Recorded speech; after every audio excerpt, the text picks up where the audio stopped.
teaching actions and reactions that will slow down or impede your defense. It is our intent to teach you the most practical, efficient, and effective methods in which to defend yourself. And this is Combat Sense. Here in episode 2, we'll be covering actions and reactions from a one-arm control grab in line, a one-arm control grab reaching across your opponent, a two-arm control grab from above, and a two-arm control grab from below. Sometimes you're in a situation where somebody grabs onto your wrist. They might grab onto your wrist because you're leaving, you're reaching to a doorway. You might have been holding onto your cell phone because you're going to call 911 or something. There could be different situations in which somebody may grab onto your wrist or grab onto your arm. So today we're going to deal with some misconceptions of the proper ways to move. And in dealing with this, I'll show you some examples. Now, if I came to grab somebody's wrist, and now if I grab the wrist, they may come to intercept my wrist and go to do a technique. Now, some people might think that's a very good technique, and it looks good, and it could be effective. But in reality, what would happen in this situation is, if I grabbed him by the wrist because I wanted to control him, and as soon as he grabbed onto my wrist, I feel that's a threat.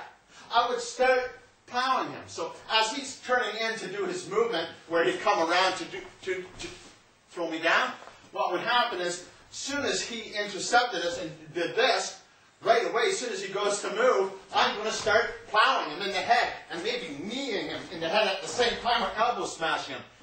That's what's going to happen in this situation. In this situation, my opponent grabs me by the wrist. His hand is up because he's ready to strike me. It's only a fraction of a second before he is striking me.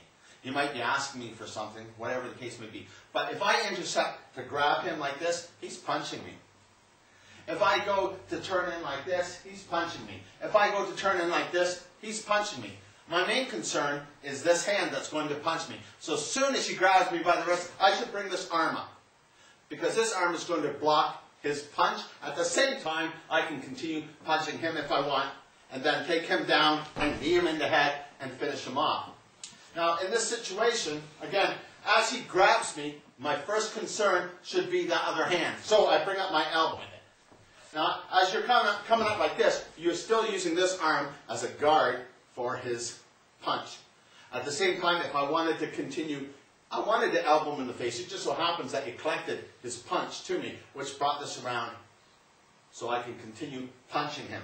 Once his body's twisted and I explode in with this punch and this punch, it'll be easier for me to defend myself given that situation. Now, another situation, when you grab your opponent by the wrist and he intercepts to do a technique, which might look like a decent technique because he's pulling me into the ground and into a wrist lock. Now, that's nice. It's good to practice in maybe martial arts schools, teaching the basics of self-defense, without the realization of an opponent wanting to hurt you. So as I grab onto him and he goes to intercept, I step in and I punch him in his face. And as I punch him in the face, I may come to knee him in the groin and then take him back out and continue hitting him. Another situation is, as your opponent comes to grab onto you, before they come to punch you, you're going to move away like this. Here you can still guard his other arm as you're punching him. If he continues to punch you, it intercepts his arm in this position, still allowing you to punch and continue punching your opponent if you so choose to do so. Another situation, when you're grabbing onto your opponent, as he intercepts you and he wants to take you down with a wrist lock down into this position. Now, a lot of people think that this is a good technique. And it might be a good technique when somebody's not wanting to hurt you as well. Now, if I grabbed onto him and he intercepted me, as he intercepts me, I'm going to come to hit him. And as he goes down, I'm going to hit him in the face in the same position that he's going down to. So you have to think realistically.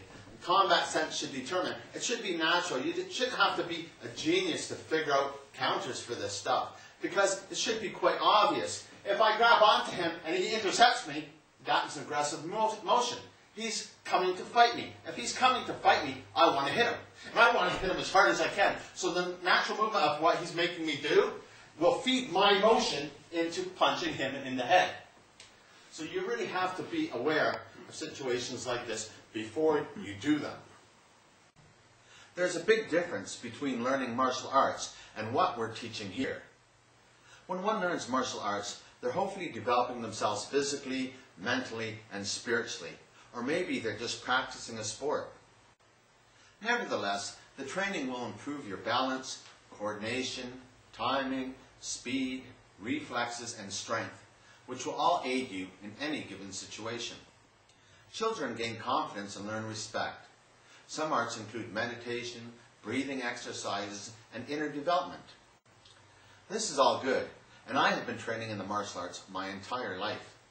What I'm saying is, everything has its place and purpose.